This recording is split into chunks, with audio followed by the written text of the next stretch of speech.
꺼져 있습니다. 안녕하세요. 네, 2주 만에 뵙는 분도 계시고요. 또 지난 한 주간 오전 집회를 또 함께했던 분들은 매일처럼 또 뵌 분도 계십니다.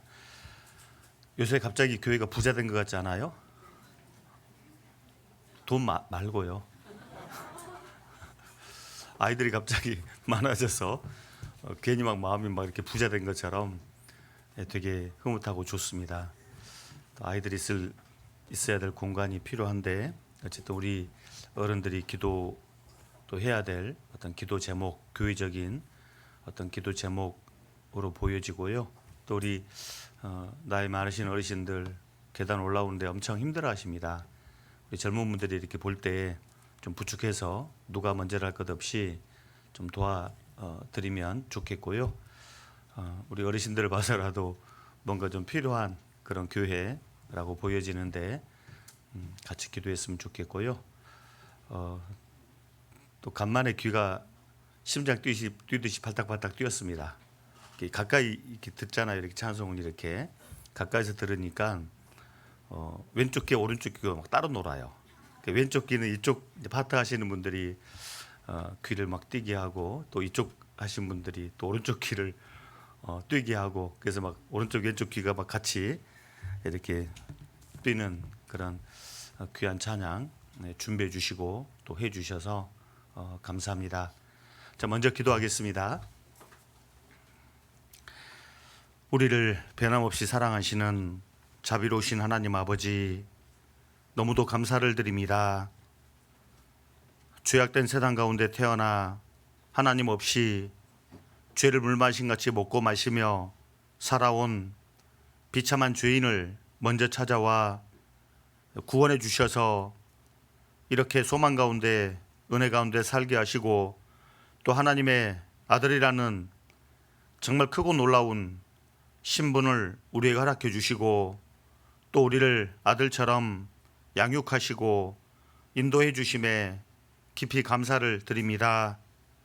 하나님의 사랑을 받은 우리 하나님의 자녀들 온전히 주님 앞에 서는 그날까지 영육간에 도와주셔서 나머지 전생애가 우리를 구원하신 하나님 아버지께 영광이 되며 기쁨이 되는 삶으로 가득 채워주시기를 부탁드립니다. 그로 말미암아 더욱 하나님 우리를 기뻐하시고 또 마음껏 축복하시는 그런 자녀들 되게 해주시기를 우리 하나님께 기도합니다. 개인뿐 아니라 가정에도 평안함을 더해 주시고 무엇보다도 아직 가족 중에 구원받지 못한 그런 귀한 분들이 있다면 하루빨리 우리와 같은 하나님의 사랑을 꼭 받을 수 있도록 깨달을 수 있도록 그분들에게도 자비를 베풀어 주시기를 우리 하나님께 부탁드립니다. 이제 축의 수양이가 성큼 눈앞에 다가와 있습니다.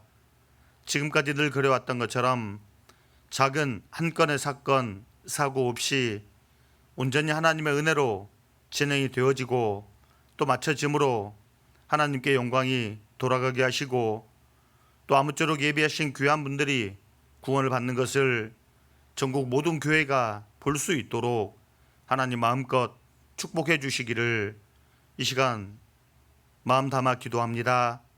또 우리 광진교회 많은 분들이 이번 축의 수양회에 함께 하기로 또 약속이 되어 있습니다. 그 발걸음이 헛되지 않도록 또 수양회를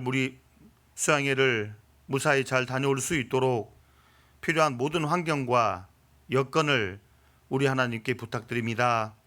부족한 입술에도 함께 계셔서 하나님의 선하신 말씀을 올바로 전할 수 있도록 필요한 모든 은혜 더해 주시기를 또한 부탁드리며 지금도 우리를 사랑하시는 예수님 이름으로 기도드립니다. 아멘. 자, 시작하는 말씀으로 구약성경 민수기 3장을 찾겠습니다. 민수기 3장 11절에서 16절까지 말씀입니다.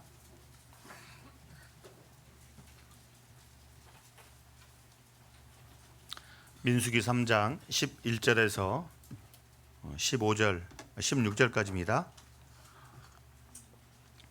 제가 먼저 몇 절을 읽겠습니다. 여호와께서 모세에게 일러 가라사대 보라, 내가 이스라엘 자손 중에서 레위인을 택하여 이스라엘 자손 중 모든 첫 해에 처음 난 자를 대신케 하였은즉 레위인은 내 것이라. 처음 난 자는 다 내 것임은 내가 애굽 땅에서 그 처음 난 자를 다 죽이던 날에 이스라엘의 처음 난 자는 사람이나 짐승을 다 거룩히 구별하였음이니 그들은 내 것이 될 것임이니라. 나는 여호와니라. 15절 16절을 같이 읽겠습니다.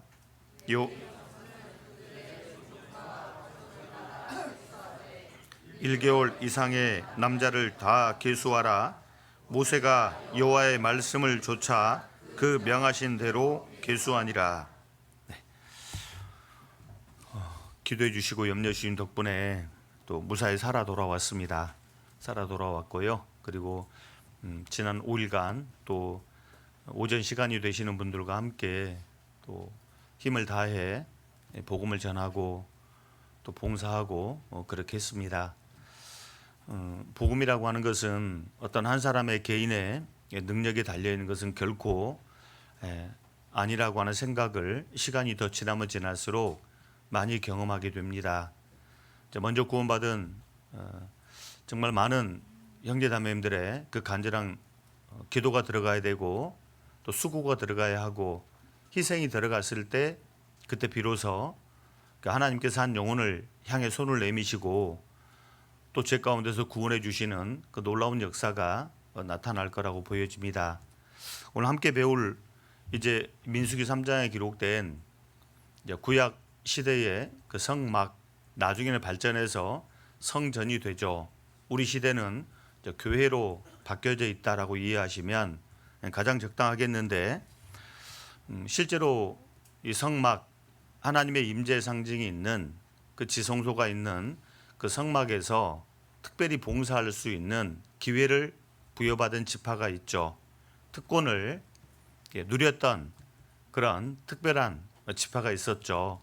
12지파 중에 딱 유일하게 한 지파, 레위 지파만이 그 일을 할 수 있었는데, 사실 이 레위 지파 중에서도 역할 분담이 정확하게 사실은 돼 있었던 겁니다. 모든 레위 지파, 모든 레위 사람들이 다 똑같은 일을 했던 것은 아니고 분명히 각각에게 주어진 임무가 있었고 그 주어진 임무를 각자 위치에서 이렇게 해냈을 때 죄인과 하나님을 연결시켜주는 그런 역사가 있었던 거죠. 그러니까 대제사장 한 사람이 피를 들고 들어가서 이 지성소에 속죄소에 피를 뿌리기까지 대제사장 혼자만의 그런 어떤 죄 사함에 대한 제사는 아니었다는 거죠. 많은 레위 사람들이 그 대제사장과 함께 죄인을 하나님께로 연결시켜주기 위해서 그 역할을 해냈던 겁니다. 우리가 구약 성경을 쭉 배우게 되면 신약 시대에 우리가 어떤 존재이며 또 무엇을 해야 할지가 정확하게 알 수가 있는 거죠. 그래서 오늘 이 레위 지파와 구원받은 우리 성도 그리스도인의 관계를 좀 생각해 보려고 합니다. 하나님은 레위인을 자신의 소유로 삼은 근거도 말씀하고 계시고 또 레위 지파를 하나님을 봉사할 수 있는 가장 가까운 거리에서 지금 거리에서 봉사할 수 있는 그런 구별된 지파로 삼은 그 배경도 정확하게 알려줍니다. 그리고 그렇게 구별된 레위 사람이라면 반드시 하나님을 봉사해야 되는데 어떻게 봉사해야 할지도 다 알려주십니다. 사실 구약시대 한때 있었다 없어진 그런 레위 지파는 아닙니다. 그리고 한때 하나님께 제사 드렸던 그 제사장들이 있다가 없어진 그런 시대가 아닌 거죠. 우리는 왕 같은 제사장이라 했잖아요. 그러니까 제사장의 모습을 통해 현재 내가 어떤 모습이어야 할지를 배우게 되는 겁니다. 그런 것처럼 과거 하나님을 봉사했던 레위 지파의 모습을 통해 현재 나를 점검한다, 배운다, 이렇게 배우면 틀림없을 겁니다. 먼저는 레위 사람들을 하나님의 소유로 구별한 그 배경, 근거를 이 성경을 통해 이렇게 확인할 수가 있죠. 3장 41절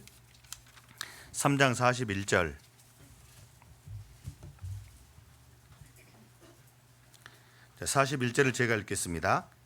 뭐 그렇게 멀리 이건 책이 아닌데 뭐 이렇게 계속 넘기는 거 보면 이거 좀 수상하십니다.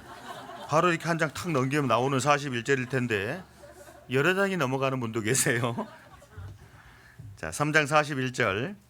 자, 나는 여호와라, 이스라엘 자손 중 모든 처음 난 자의 대신에 레위인을 내게 돌리고 또 이스라엘 자손의 가축 중 모든 처음 난 것에 대신에 레위인의 가축을 내게 돌리라. 이게 이제 무슨 사건을 근거로 하고 있냐면 그 애굽, 한때 과거 이집트에서 이스라엘 백성들이 400년 비참한 생활을, 즉 노예 생활을 했었죠.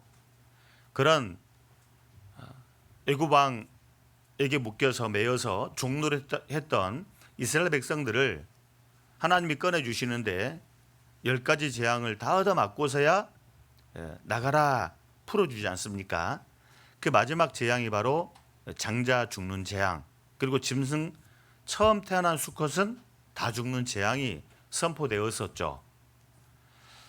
재앙만 선포된 것이 아니라 그 재앙을 비껴갈 수 있는, 피해갈 수 있는 방법도 알려주셨습니다. 1년 된 양을 잡아서 피를 살고 있는 집 좌우 기둥과 이 기둥을 고정하는 임방의 피를 바르라 라고 말씀하시고, 내가 이 피를 볼 때에 너희를 넘어가리니, 심판하지 않고 반드시 넘어가겠다고 약속을 해주신 그 약속을 믿고 이스라엘 백성들은 양을 대신해서 잡았죠. 그리고 피를 발랐습니다. 꼼짝없이 죽을 수밖에 없었던 소중한 장자가 살았어요. 영락없이 죽을 수밖에 없었던 처음 태어난 짐승의 새끼가 살았던 거예요.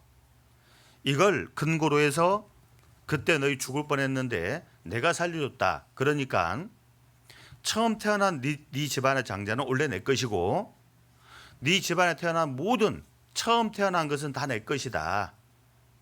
그렇죠. 죽을 뻔한 운명을 살려줬으면 그 살아난 사람은 누구에게 속해야 할까요? 자기를 구해준 사람에게 속하는 게 맞는 거잖아요. 근거가 그런 겁니다. 우리는, 적어도 신약시대 구원받은 우리는 내 생각대로 내 마음대로 살 근거가 없어요. 사실은 근거가 없다고. 구약시대 이스라엘 백성들은 장자가 죽을 수밖에 없었고 처음 태어난 수컷은 죽을 수밖에 없었던 겁니다. 그런데 살았잖아요. 그러니 그 짐승이나 처음 태어난 아들, 장자는 적어도 하나님의 것이 돼야 마땅한 거예요. 왜? 하나님이 살려주셨으니까.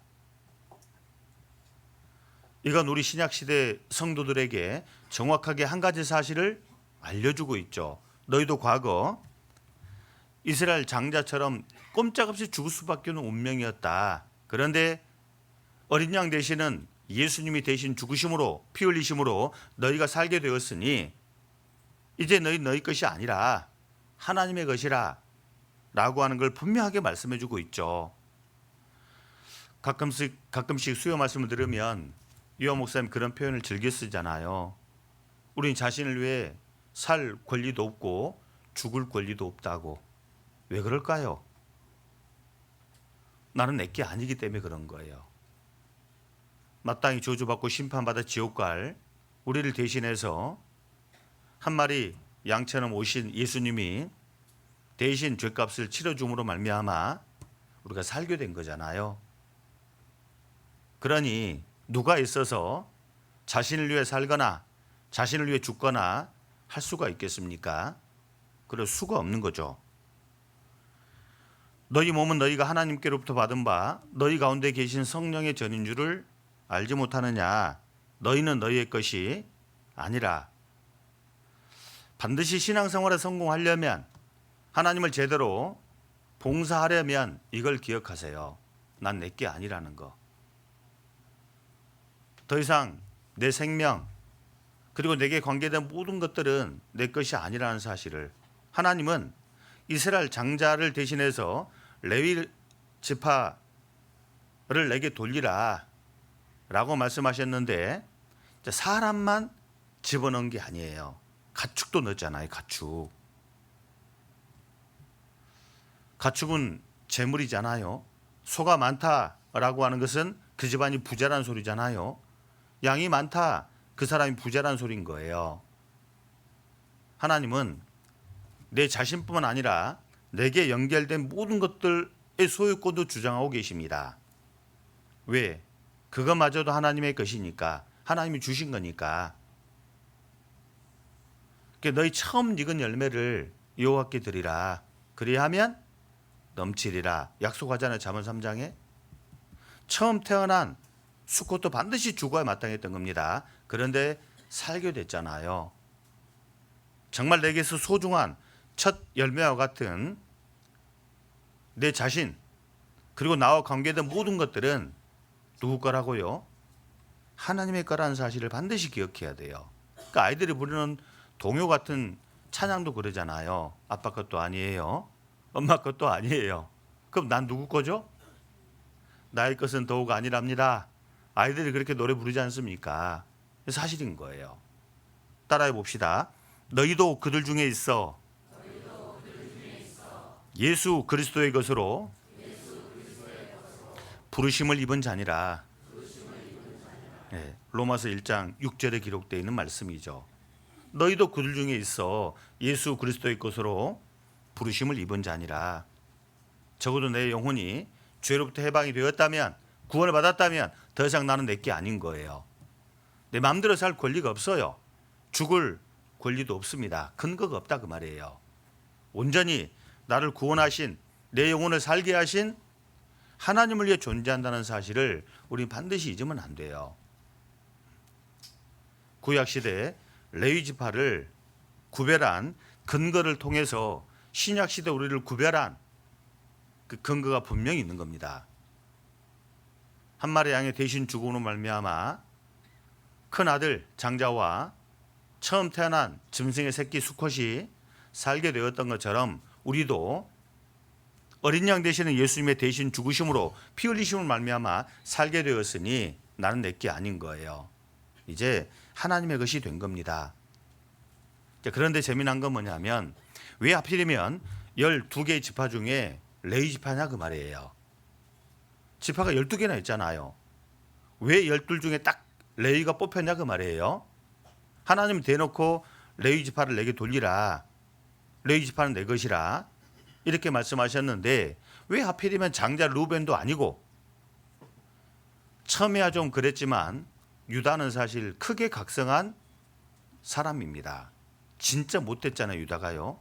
근데 나중에 쓴맛을 보고 바뀌었어요.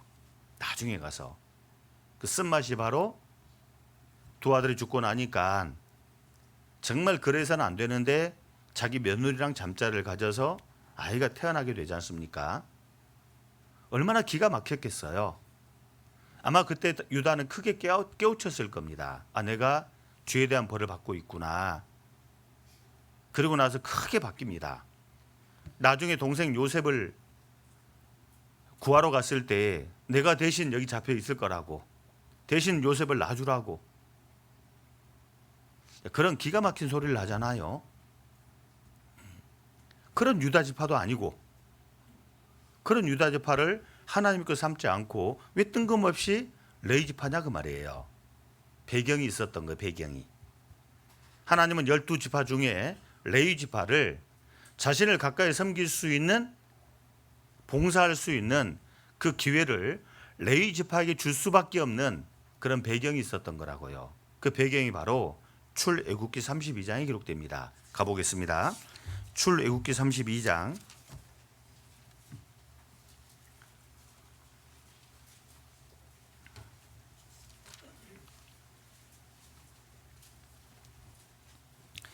26절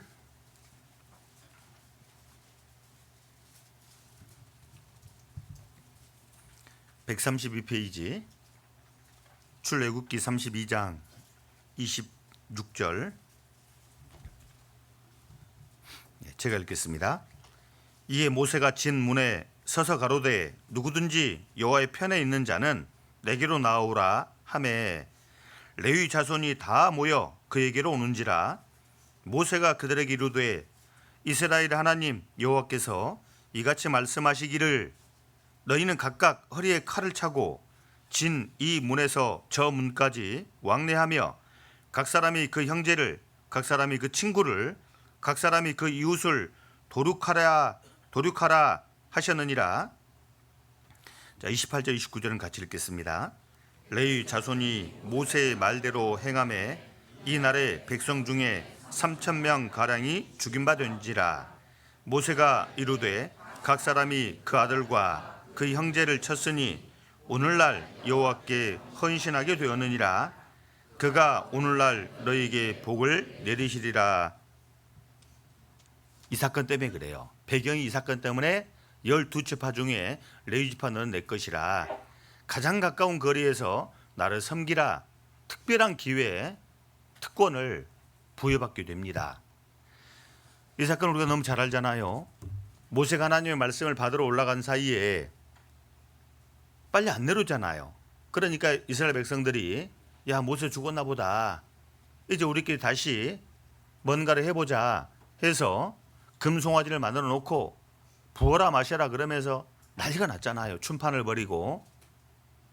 그런데 모세가 이제 하나님의 율법을 탁 받아 내려오는 겁니다. 하나님을 등지고 떠난 우상 숭배하는 이스라엘 백성과 하나님이 정면으로 충돌할 상황이 벌어진 거예요. 율법은 하나님을 대표하는 거지 않습니까? 즉 하나님과 이스라엘 백성이 정면으로 충돌할 그런 상황이 된 겁니다. 반드시 둘 중 하나는 깨질 거라고. 누가 깨져야 돼요? 이스라엘 백성을 살리기 위해서는 돌판이 깨져야 되거든. 그게 모세가 돌판을 깨버렸잖아요. 백성들을 살리기 위해서. 그런데 살려주긴 살려주는데 하나님은 그냥 살려주지 않았어요. 이 당시 주동자가 있었습니다. 적극 가담자들이 있었던 거라고. 약 3,000명 정도 된 것 같아요. 아마 3,000명 정도가 아마도 적극 주동자가 아니었을까라고 생각을 해봅니다. 나머지는 분위기에 휩쓸려서 대세를 거스르지 못해서 함께하는 어떤 단순 가담자였을 거라고 보여집니다. 이때 정말 안타까운 모습이지만 칼을 차라. 하나님 말씀하셨다. 칼을 차라. 진 이쪽에서 저 끝까지 다니면서 칼로 치라. 3,000명이 죽어버렸잖아요.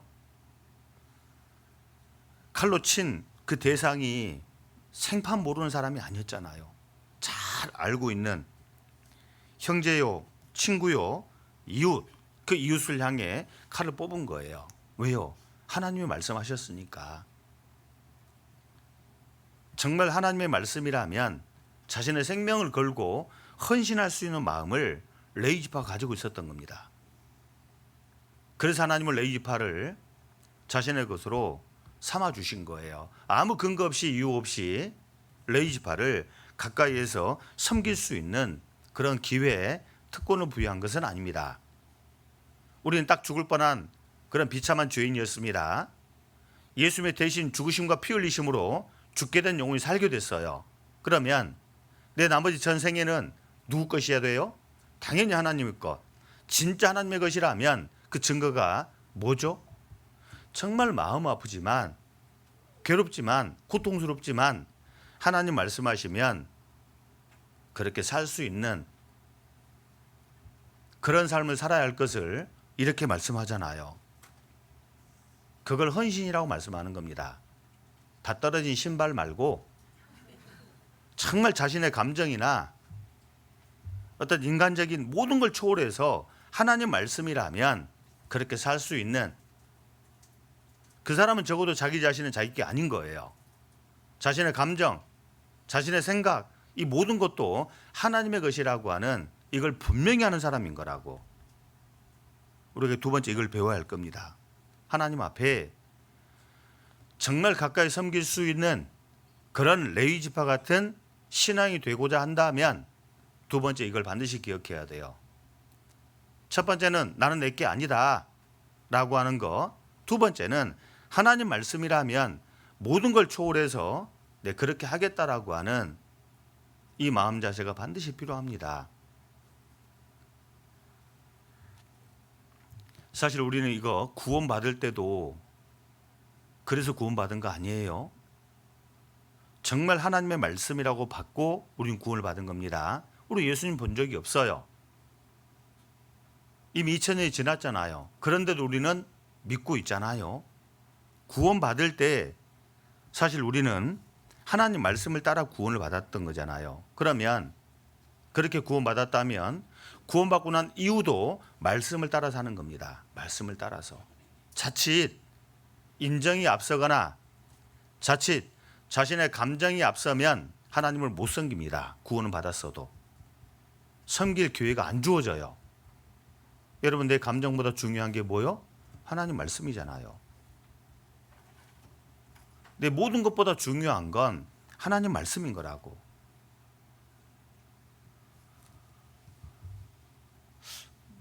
이제 전도를 해보면 이렇게 이제 분명히 구원을 받긴 하는 것 같아요. 근데 못 옮겨서 뭘요? 교회를 못 옮겨서 신앙이 성장하지 않는, 또 하나님을 섬기지 못하는 분들을 이렇게 종종 만나게 됩니다. 왜냐하면 너무 연결이 많이 돼 있거든. 정이 많이 쌓였잖아요. 이걸 끊지를 못해서 구원을 받았지만 신앙이 자라지 못하는 분들이 안타깝게도 꽤 많습니다. 정말 마음 같아서는 옮기세요 교회를 이라고 하고 싶은데 오해할까 봐서 그렇게 못할 때가 많습니다.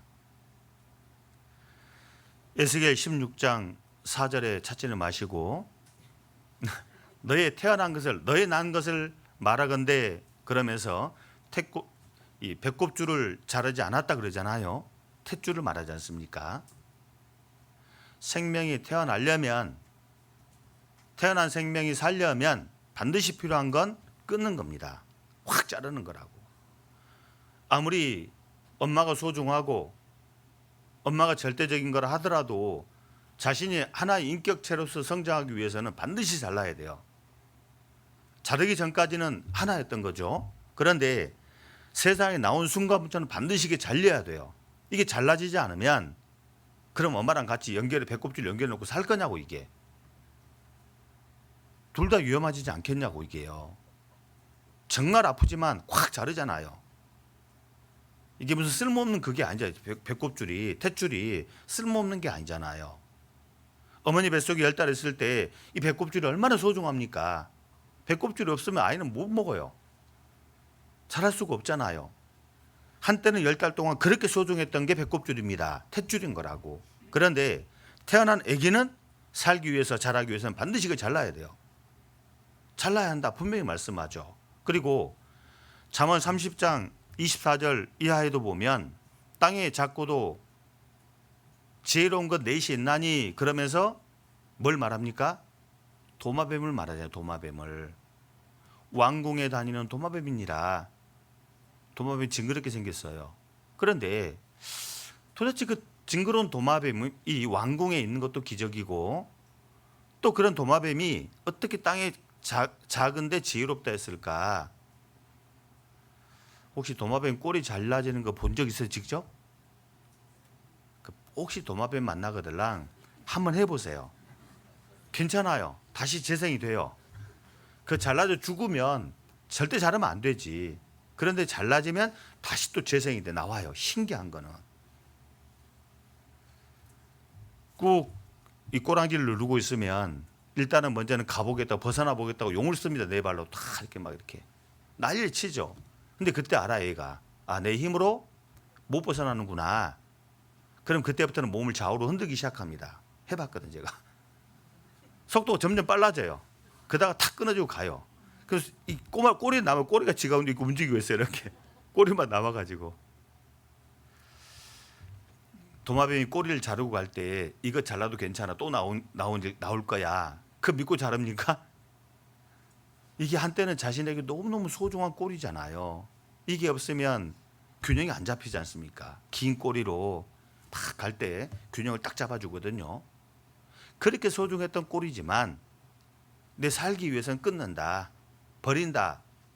얼마나 기가 막힌 선택입니까? 인정사정 안 보고 탁 끊잖아요.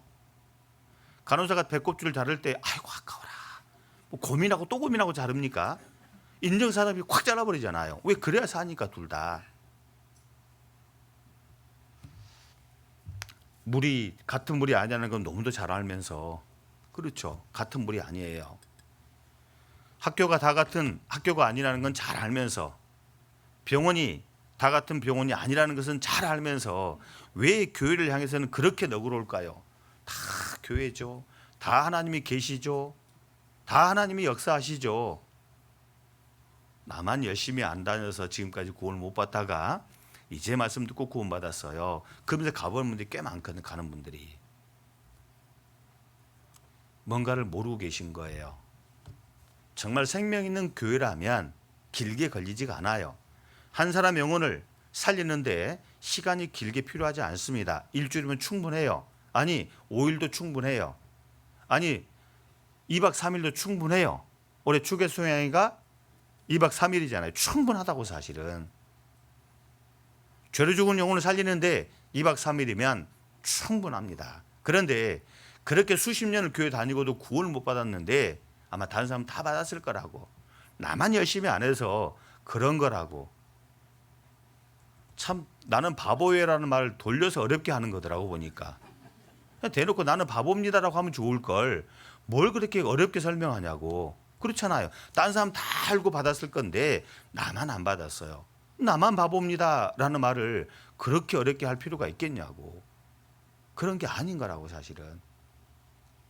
같은 물이 아닙니다. 같은 학교가 아니에요. 같은 병원이 아닙니다. 같은 값이 아니잖아요. 흙과 돌, 동, 은, 금 같은 가치가 아니잖아요. 왜 가치가 다를까요? 자, 흙, 돌, 동, 철, 은, 금 중에 어떤 게 제일 비싸요? 왜 금이 제일 비쌀까요? 자, 욥기 28. 오늘 아침에 책은 알았어요. 비싼 이유를. 욥기 28장 같이 봐야 돼요. 아침에 보다가 아 이래서 비싸구나.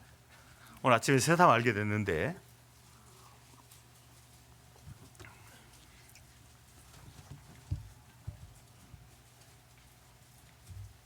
욥기 28장 1절 2절 786페이지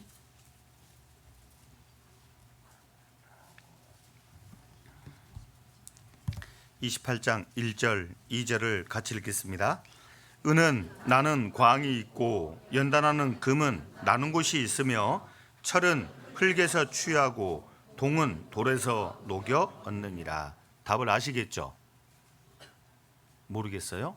여러분 보세요. 철은 어디서 나와요? 흙에서. 가장 구하기 쉽죠. 그 다음에 동은 어디서 나온다고요? 돌을 녹여. 돌을 캐야 돼요. 흙을 파는 것보다 돌 캐는 게 더 어렵잖아요. 그러니 철보다 동이 비쌀 수밖에. 은은 나는 광이 있다. 이걸로 미뤄볼 때 은은 상당량 묻혀 있는 곳이 있는 거예요. 큰 광이 있는 거예요. 아무데나 있는 게 아니다 그 말이죠. 근데 문제는 금이죠. 금은 나는 곳이 따로 있다. 그러니까 금이 비쌀 수밖에. 흙에서 얻는 금이라면 뭐 아무나 파도 그냥 금 다 만들어 버리게요? 그럼 금값이 그냥 철값 될 겁니다 아마. 그런데 광이 아니에요.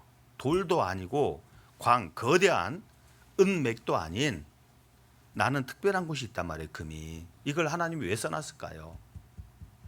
십자가만 걸고 있으면 다 교회가 아니라 마치 금이, 특별한 금이 나는 곳이 따로 있는 것처럼 은혜의 복음이 정말 전해지는 그런 곳이 따로 있다는 걸 말씀하는 거 아니에요 이게? 그런 거라고. 우리가 구원을 받을 때도 말씀을 통해 구원을 받았다면 구원을 받은 이후에도 반드시 말씀대로 사는 겁니다. 하나님 말씀대로. 하나님의 뜻이라면 그 어떤 것에도 매이지 않고 하나님 말씀을 따라갈 수 있는, 마치 레위인들처럼 자기 형제를 칼로 치잖아요. 자기 이웃을, 자기 친구를 칼로 치지 않습니까? 정말 뭘 인정하게 보이지만 하나님 말씀 앞에는 이런 태도가 반드시 필요한 거예요. 뭐 가족들을 막 칼로 죽이라 그런 말이 아니라 이 레위 지파의 헌신을 통해서 구원받은 성도들이 어떤 마음 자세를 가지고 살아야 할지를 정확하게 말씀해 주는 겁니다. 진정한 헌신은 가족에 매이지 않습니다. 친구에게도 매이지 않습니다. 이웃에게도 매이지 않아요. 그럼 어디에 매일까요? 하나님 말씀에만 딱 매이는 거예요. 하나님 말씀하셨다.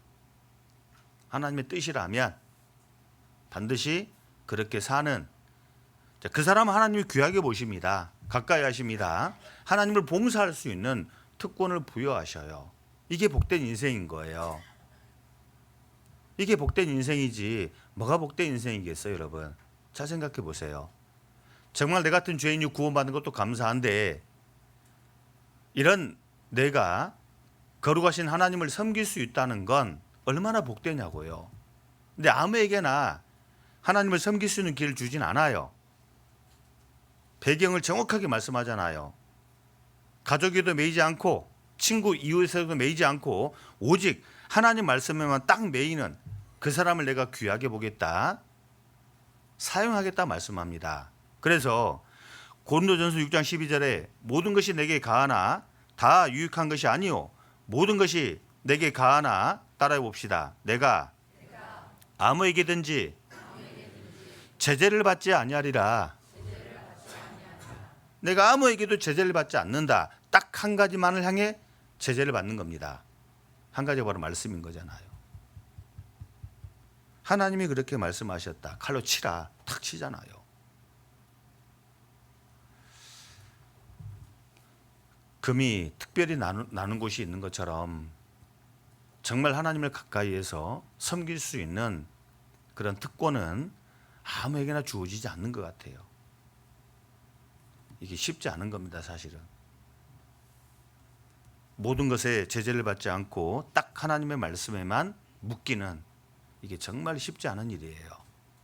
그래서 12개 지파 중에 딱 하나, 레위 지파만이 하나님 가까이에서 섬길 수 있는 기회, 특권을 부여받은 거라고 이게요. 자, 그렇게 해서 이제 구별된 레위 이 지파가, 레위인들이 무슨 일을 했을까? 보통 보면 여러 가지 일들을 이 레위 지파가 해냈는데 가까이서 제사장을 도와서 성막 관련한 그런 하나님의 일을 했습니다. 그리고 백성들에게 율법을 가르치는 일도 레위 지파가 했죠.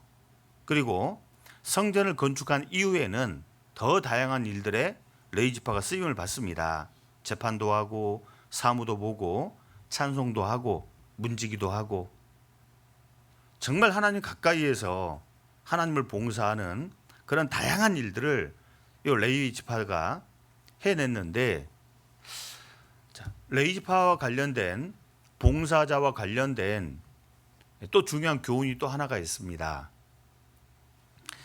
이 민수기 4장 3절 그리고 23절 30절에 보면 레위 지파로 구별돼서 성막에서 봉사를 하게 되는데 연령대가 딱 정해져 있어요. 나이대가 정해져 있다 그 말입니다. 민수기 4장 3절이나 23절이나 30절에는 30세부터 50세까지라고 딱 정해놨어요. 자, 민수기 가봅시다. 8장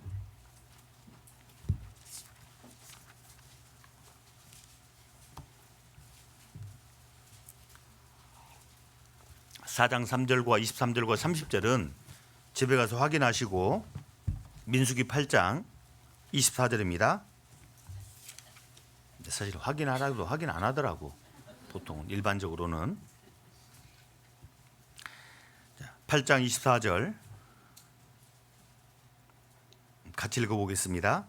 여호와께서 24절 레위인 이같이 할지니 곧 25세 이상으로는 회막에 들어와서 봉사하여 일할 것이요. 거기까지만. 네. 분명 민수기 4장 3절, 23절, 30절에는 30세에서 50세까지 와서 들어와서 봉사하라라고 했는데 또 여기는 25세 이상이라고 이렇게 돼 있잖아요. 대체 이거 왜 이런 거냐? 아주 오래전에 누가 이걸 물어보더라고요.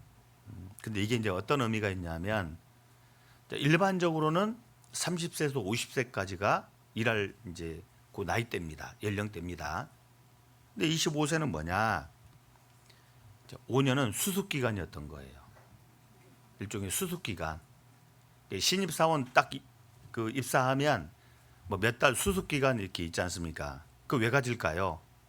정말 이 친구가 우리 회사에 도움이 될 친구인지 아닌지를 가려내기 위해서 몇 달이나 이렇게 뭐 이제 수습 기간을 거치지 않습니까? 정말 이 성막에서 하나님을 잘 봉사할 수 있도록 한 5년 정도를 훈련했던 것 같아요. 그러고 나서 준비가 됐을 때 30살부터 본격적으로 이 레위인의 직무를 이렇게 수행했던 겁니다. 그런데 에스라 3장 8절에서 가서 보면 20세라고 또 바뀌어 있어요. 나이가 20세로 바뀌어져 다운돼 있거든요. 여기는 25세라 했는데 에스라 3장 18절에 가면 20세라고 또 떨어져 버릴게요. 나이대가. 또 그건 왜 다른 거냐? 이건 아마도 이제 추측하건대 바벨론 포로로 붙잡혀 갔다가 돌아와 보니까 이 성막에서 봉사해야 될 하나님을 섬겨야 될 레위 사람이 너무 없는 거예요. 많지가 않은 거예요. 그러니 좀 미리 당겨 쓴 거예요. 좀 어리지만 어떻게 하겠느냐고 당겨 써야지. 마치 우리나라 6.25 전쟁 때 학생들이 전쟁 나가면 돼요, 안 돼요? 안 되잖아요. 공부해야지 학생은 신분이 학생이니. 그런데 군인이 없으니까 어떻게 해요? 학생들이 총 들고 나가 싸웠지 않습니까? 딱 그런 배경이었을 거다. 이해하면 틀림없을 거라고. 어쩔 수 없이 연령대를 낮추어서 하나님을 봉사하게 했던 거예요. 그렇지만 중요한 건 딱 정해졌습니다. 50세까지라고. 아이고, 여기 저를 포함해서 한물 같네요. 가장 최적의 나이는 30에서 50세까지 딱 20년 일하게 했던 거예요. 20년. 그때가 이 레위인에게 있어서는 황금기였던 거예요. 자신의 인생에서 최고의 날이었던 거죠. 그런데 50이 딱 되면 이제 물러나야 돼요. 물러나야 하는 거라고. 자, 이건 우리에게 뭘 교훈합니까? 하나님을 향해 봉사할 수 있는, 섬길 수 있는 기회가 마냥 있지 않다는 사실을, 지극히 제한적이라는 사실을 우리에게 보여주지 않아요? 생각해 보니까 맞더라고. 제 자신 생각해봐도 맞더라고요. 속으로 생각해 보는데 내가 과연 얼만큼 언제까지 준비를 할 수 있을까? 뭐 정년 정해져 있으니까 그때까지? 그때까지 살 보장이 어디가 있어요?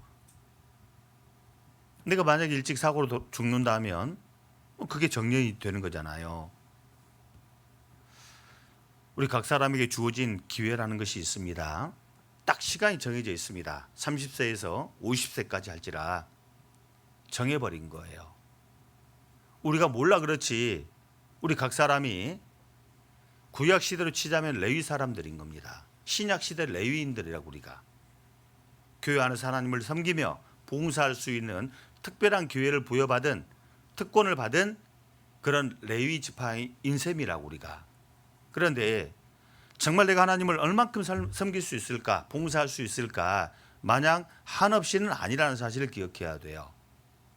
그래서 사도 바울은 에베소 교회에 보낸 편지에 5장 16절에 세월을 아끼라 때가 악하니라. 세월을 아끼라 때가 악하니라. 세월을 아끼라, 다른 말로 기회를 사라, 그런 뜻인 거예요. 왜? 기회가 무한정 주어지는 건 아니니까. 구약시대 레위 지파는 50세 되면 딱 끝나야 돼요. 우리는요, 우리 시대 구원받은 성도들이 교회 안에서 정년을 정할 수는 없는 것 같습니다. 그렇지만 정해진 기한은 있어요. 자, 구약 성경 스바냐 2장, 스바냐, 학개, 스가랴, 말라기,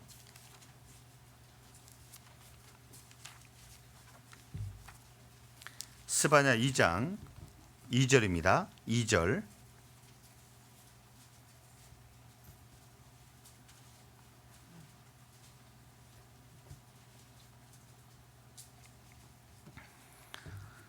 자, 2장 1절을 제가 읽겠습니다.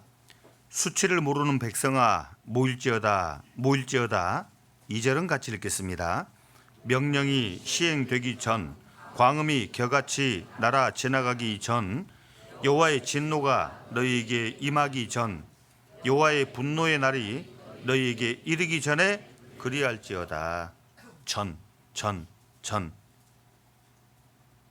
5번을 반복하고 있어요. 딱 그때까지다. 주님 오시기 전까지입니다. 우리가 주님을 섬기고 봉사할 수 있는 기회가 어디까지냐? 주님이 오시기 전까지밖에 안 되는 거예요. 우리 시대 주님의 재림이 얼마나 가깝습니까?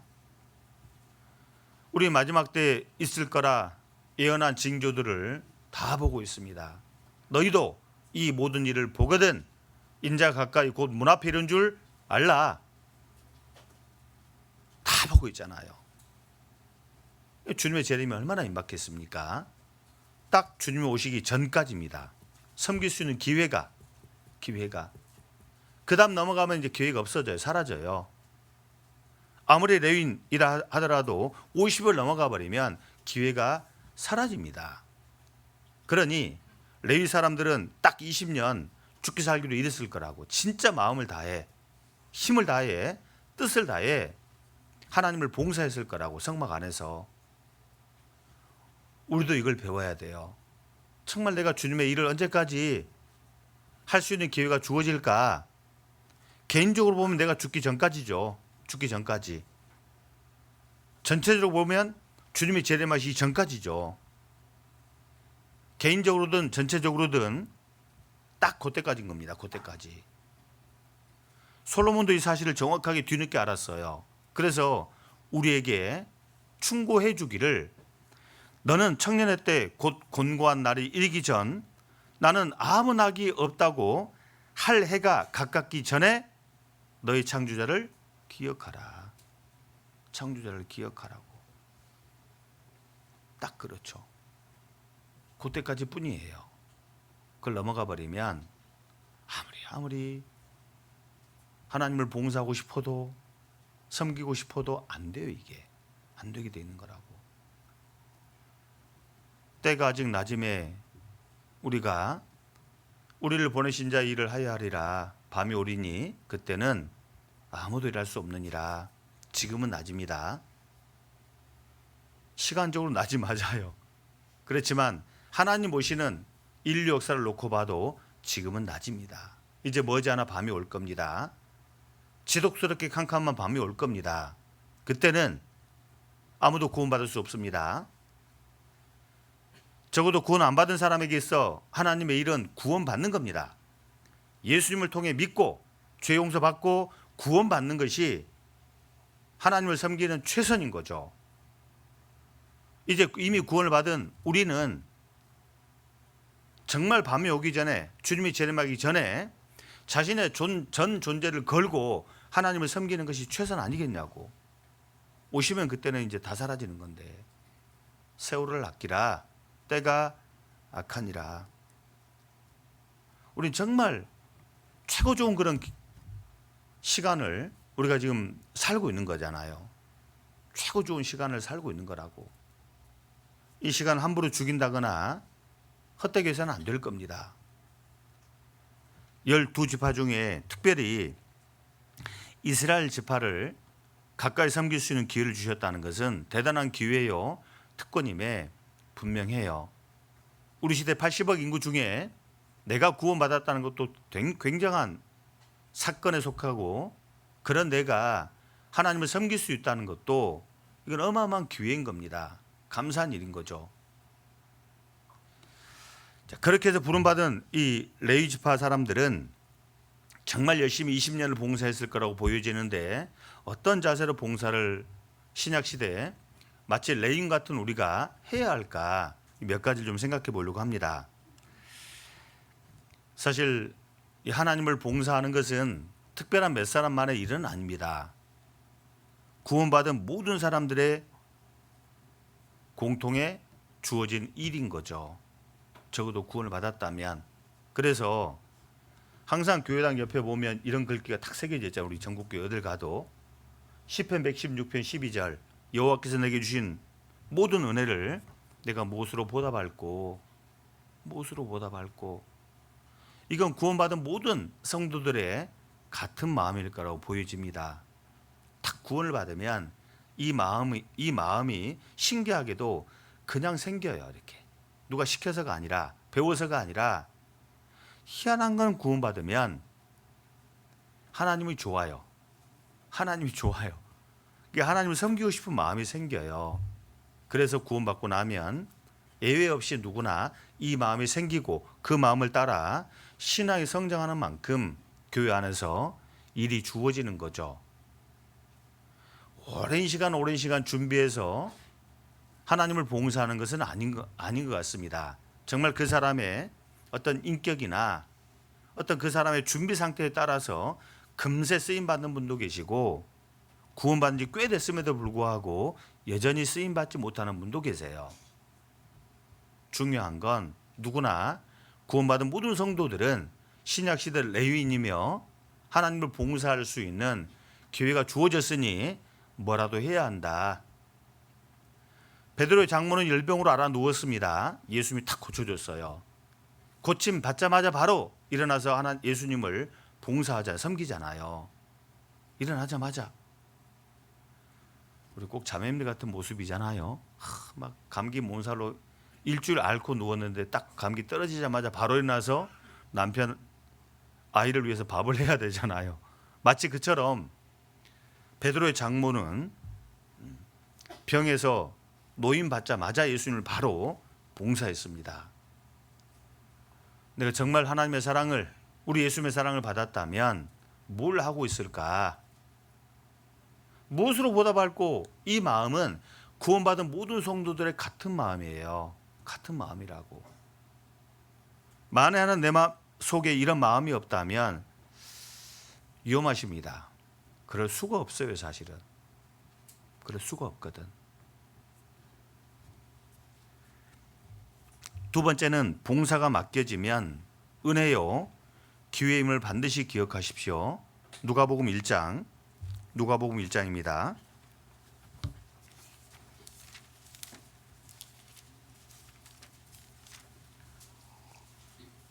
어떤 분들은 봉사를 짐스럽게 생각하는데 교회 안에서 뭘 잘못 배우신 겁니다. 일이 맡겨진다는 것은 기회요, 은혜고, 일을 놓게 된다는 것은 그 기회와 하나님의 은혜를 포기하는 것이다, 멀어지는 것이다, 이렇게 정리하면 분명합니다. 누가복음 1장 28절을 같이 읽겠습니다. 평안할지어다 주께서 너와 함께 하시도다 하니, 이 마리아와 관계된 말씀이죠. 처녀 몸인데 놀랍게도 아이를 갖게 될 거라고 천사는 예고하지 않습니까? 천사가 이렇게 예고를 하잖아요. 처녀를 찾아와서 네가 임신하게 될 거다. 이게 얼마나 기가 막힌 일입니까? 아직 정식으로 약혼만 돼 있는 상태지 결혼식은 안 한 상태예요, 사실 이때가. 그런 처녀가 아이를 갖게 될 거라니 얼마나 기가 막히겠냐고. 그리고 처녀가 아이를 갖게 되면 많은 사람들은 오해할 거 아니에요. 저거 못된 짓 했구나. 율법대로 하자면 돌로 쳐 죽여야 되거든. 그러니까 아이를 갖게 된다는 것 자체가 마리아에게 있어서는 어마어마한 고난인 겁니다. 사실 단순한 이야기가 아니에요. 우리 시대야 뭐 워낙 이런 일이 흔해 그런지 뭐 시집 안 간 여성분들이 아이를 가져도 그렇게 뭐 죄악시하지는 않잖아요. 사고 쳤구만 이렇게만 생각하지 그따위로 막 죽이겠다 하지는 않잖아요. 이 시대는 달라요. 죽어 마땅한 죄라고 이건. 그런데 천사는 이걸 뭐라고 해요? 은혜라고 하잖아요. 은혜라고. 이걸 은혜라고 하지 않습니까? 그렇죠. 하나님의 구속의 역사 가운데 정말 비천한 죄인이 쓰임 받는다는 자체가 얼마나 이 기가 막힌 일입니까? 이게 기회였던 거라고. 마리아에게 있어서는 인생 최대의 기회, 다른 사람은 누려볼 수 없었던 특권을 지금 부여받고 있는 거라고. 은혜 받은 자요. 죽을 지금 상황이 됐는데 은혜 받은 자라고 하잖아요. 사실 맞는 거라고. 설령 예수를 잉태한 그 죄 때문에 돌에 맞아 죽는 한이 있더라도 죽었다 하더라도 마리아는 은혜 받은 게 틀림없어요. 틀림없는 거라고. 신약시대 교회 안에서 우리가 정말 하나님께 무슨 은혜를 받아야 할까요? 무슨 은혜를 받아야 할까요? 하나님의 역사 가운데 동참하는 그 은혜, 쓰임받는 은혜, 근데 쉽지는 않을 거라고요. 쉽지는 않을 거라고. 여러분, 하나님의 역사 가운데 쓰임받는 게 작은 일이겠습니까? 그저 그런 쓰임이라면 고난도 작을 겁니다. 그런데 정말 특별한 은혜를 만에 하나 하나님이 주시기를 원한다면 특별한 고난을 받게 할 거라고요. 그래서 봉사가 힘들어 사실요. 쉽지 않다고 사실은.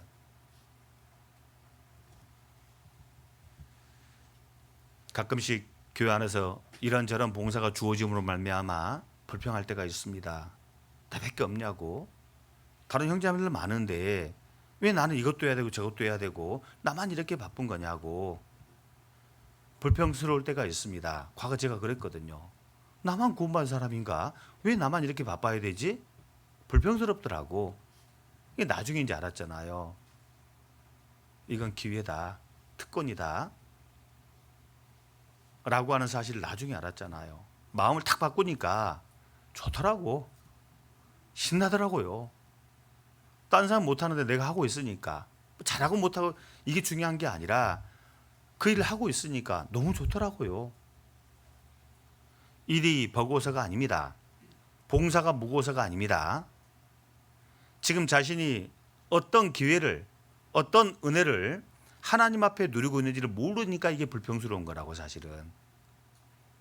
12지파 중에 1개 지파만 쓰임 받았거든. 하나님을 가까이 섬길 수 있었거든요. 대단한 기회고 특혜 아니에요? 특권 아닙니까? 신약시대 우리도 마찬가지예요. 정말 내가 뭔가 하나님을 위해 하고 있다면 이건 기회고 특권이죠. 불평스럽게 볼 일이 결코 아니다 그 말입니다. 시편 기자는 정확하게 그것을 알고 이렇게 남겼죠. 시편 84편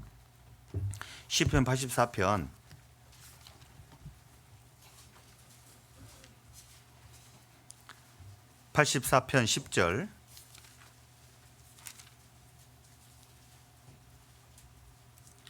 우리가 익숙하게 아는 말씀입니다.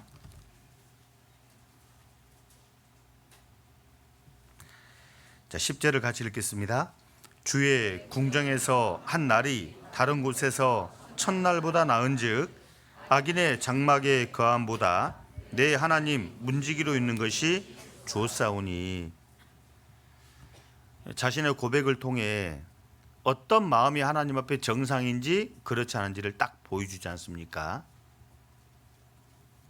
정말 여러분 그렇게 생각하십니까? 내가 교회 안에서 주방에서 밥을 짓든 아니면 저 문 앞에서 아침부터 담배꽁초를 줍든 또 차량 안내를 하든 정말 이 일이 어떤 국회의원들이 하는 일보다 훨씬 더 가치 있고 귀한 일이라는 거 혹시 그런 마음 가지고 봉사하십니까?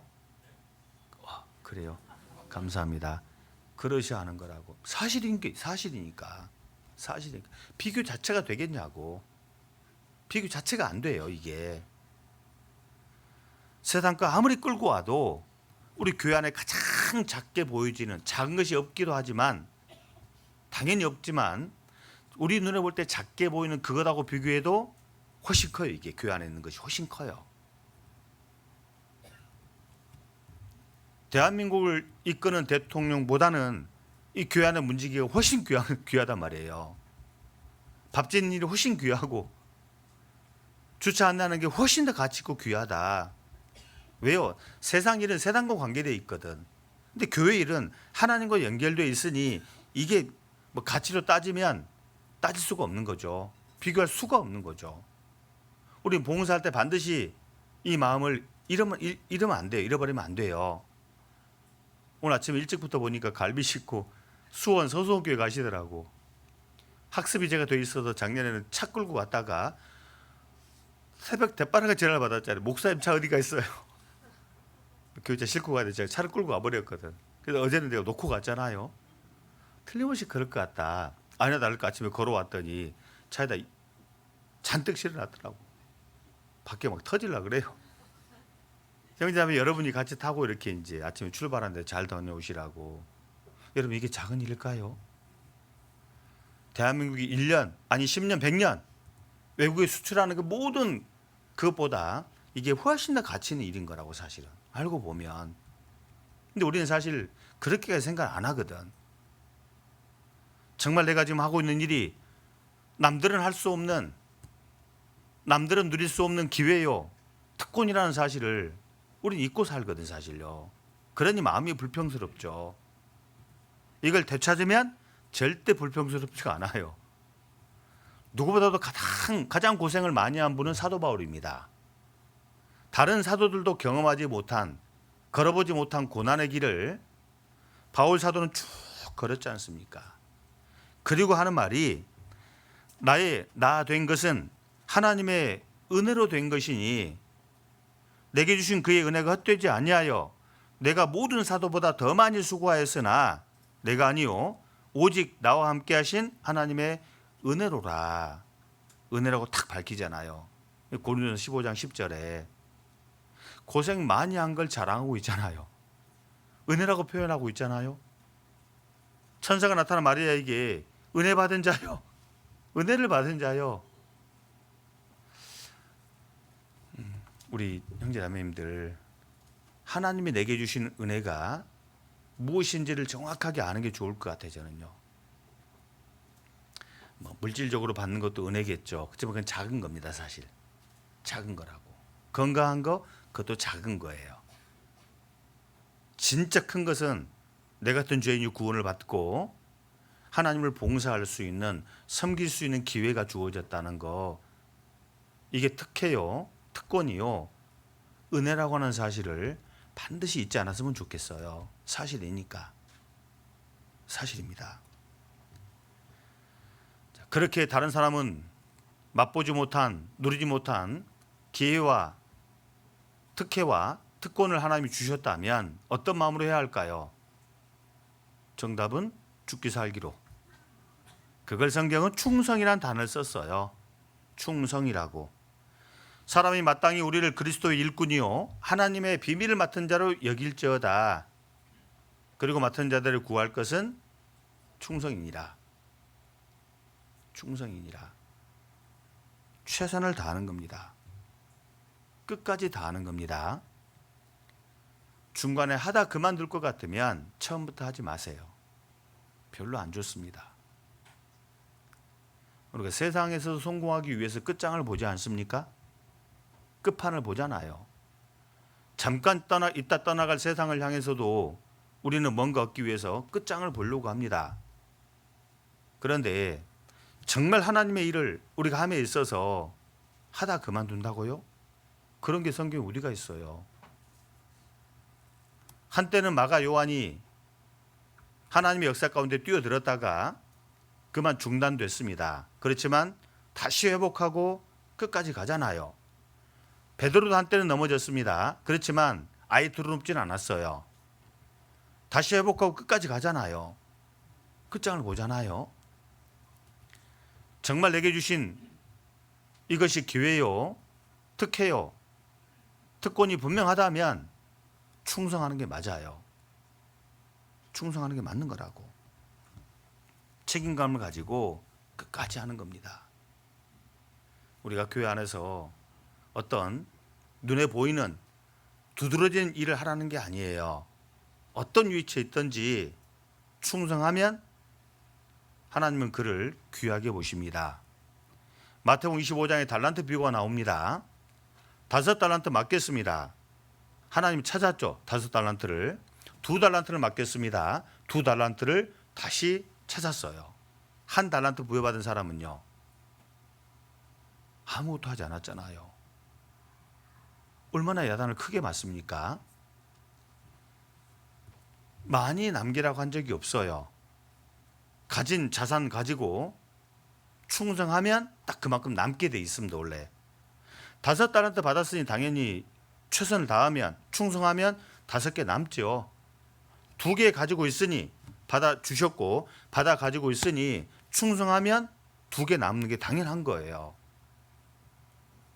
무슨 교회 안에서 눈에 보이는 두드러진 뭔가를 하라 그게 아닙니다. 눈에 보이는 두드러진 일을 하라는 것이 아니라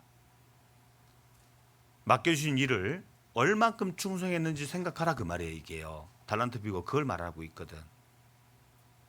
하나님은 절대 네가 교회 안에서 어떤 직분 맡아서 봤냐, 너 봉사장 해봤냐, 맘장 해봤냐, 그걸 묻는 게 아닙니다.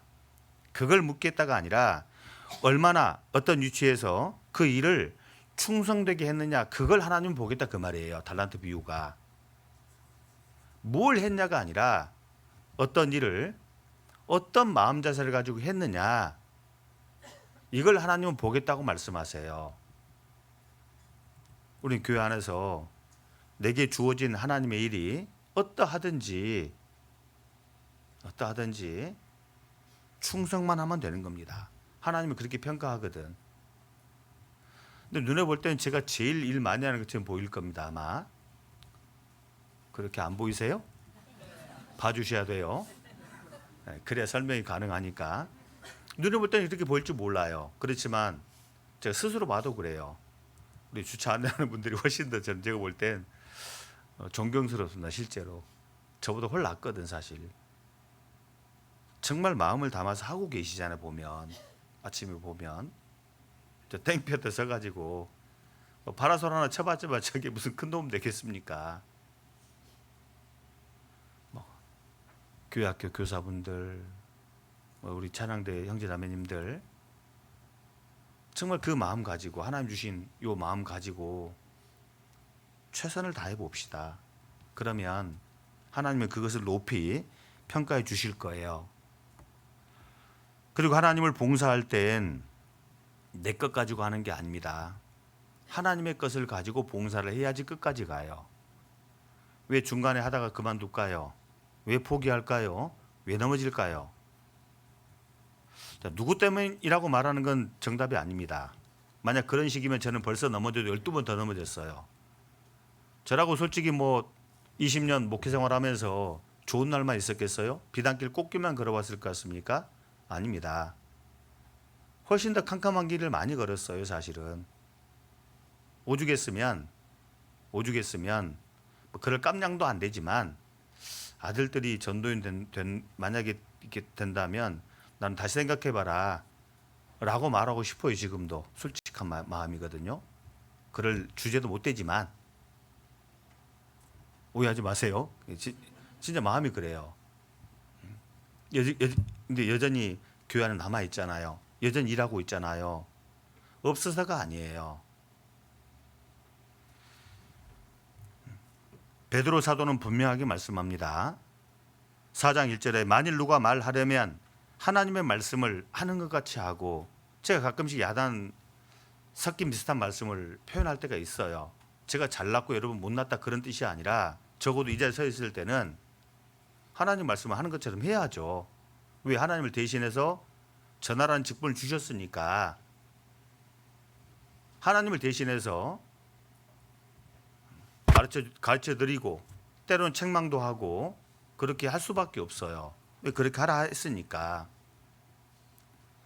만일 누가 말하려면 하나님의 말씀을 하는 것 같이 하고 누가 봉사하려면 뭘 가지고 하라 했어요? 하나님의 공급하시는 힘으로 하는 것 같이 하라 하잖아요. 왜 사도 베드로께서 그런 말씀을 남겼을까요? 가끔씩 자기 비천 가지고 일하려고 하는 분들이 계시니까 그래요. 길게 못 가서 그렇습니다. 길게 못 가요. 반드시. 그러면 봉사는 내 것 가지고 하는 것이 아니라 하나님이 주신 것 가지고 하는 거예요. 구원의 기쁨. 그렇죠. 구원의 기쁨. 하나님 주신 게 있습니다. 그리고 천국 소망이 있잖아요. 아무리 내게 맡겨진 일이 무겁다 할지라도 이 두 가지를 기억하면 별것 아니거든. 하고 있는 일 자체가 충분히 감당이 돼요. 하나님이 공급하시는 힘으로 해야 하고 빌립보서 3장 3절 이거 가지고 하라고 되어 있습니다. 빌립보서 3장 3절 찾아봅시다. 시간은 다 됐지만 요거 하나 봅시다.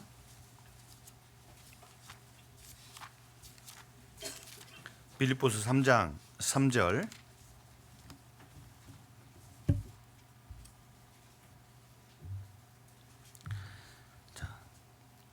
3장 3절을 함께 읽겠습니다. 하나님의 성령으로 봉사하며 그리스도 예수로 자랑하고 육체를 신뢰하지 아니하는 우리가 곧 할례당이라. 성령으로 봉사하며 이게 무슨 말씀입니까 이게요? 하나님의 성령으로 봉사하며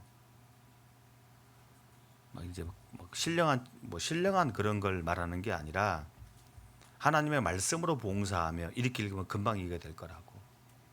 하나님이 공급하시는 힘으로 하라. 봉사는 그거 가지고 하는 겁니다. 또 다른 표현은 하나님의 성령으로 봉사하라. 하나님의 말씀을 따라 봉사하라. 먼저는 말씀이 안에 충만해야 돼요. 많이 있어야 돼요. 그래서 앞서 일하는 일꾼일수록 말씀을 가까이 하셔야 합니다. 많이 읽으세요. 그리고 많이 마음에 담아두세요. 이게 고갈돼 버리면 결국 자기께 나올 수밖에 없잖아요. 예전 저희 시골집에 이렇게 작두샘 이렇게 땅을 파서 이렇게 파이프를 묻고 다시 덮어놓고 작두를 해가지고 막 물을 퍼올리거든요. 근데 이게 막 어마어마한 그런 저수량이 있는 어떤 지하수라면 퍼내도 계속 나올 거라고. 그런데 샘을 깊게 안 파면 저장되는 물이 그렇게 많지는 않아요. 물을 하루에 많이 써버리자 나중에 뭐가 나오는 줄 알아요? 물과 모래가 같이 막 나와버려. 그런 거 혹시 보셨나요? 왜 주인은 물이 나오길 바라는데 물과 모래가 같이 막 섞여 나올까요? 물이 딸리니까.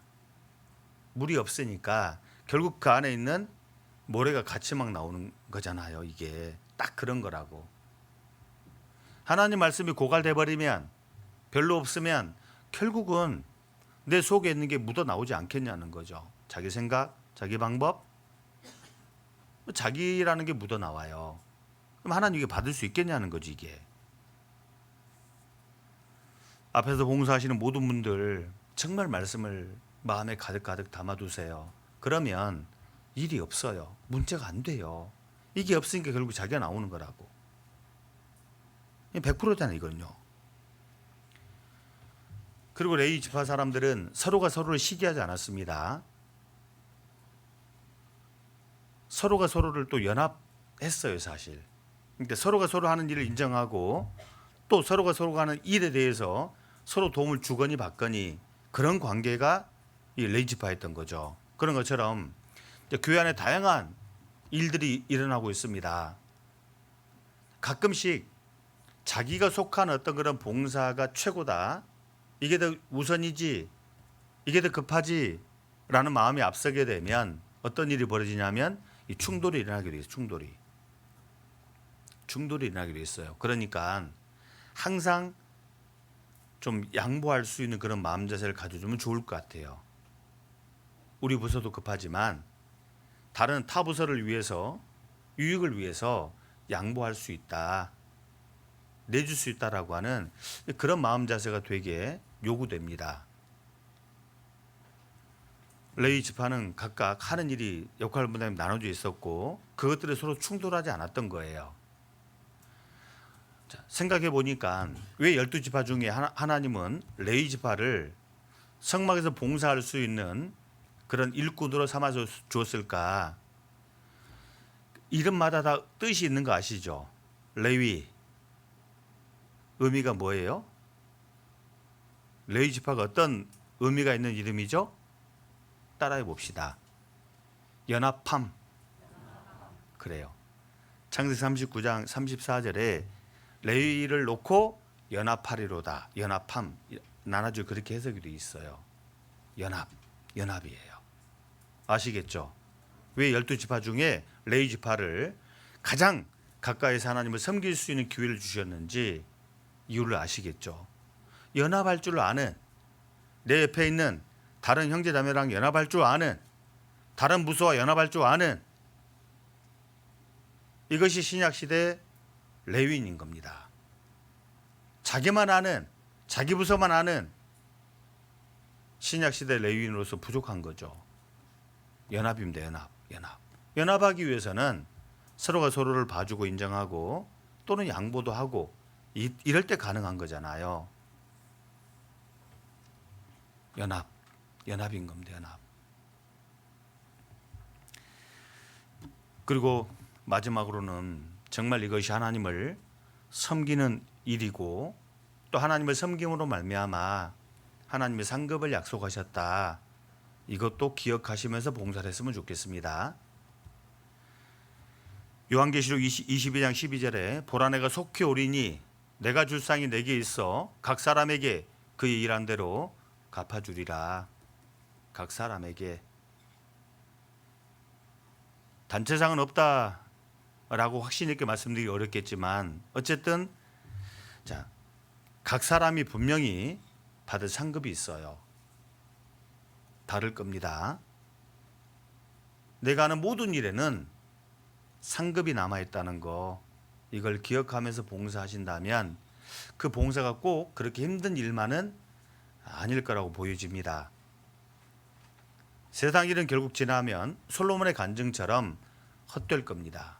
그렇지만 이 일은 결코 헛되지가 않아요.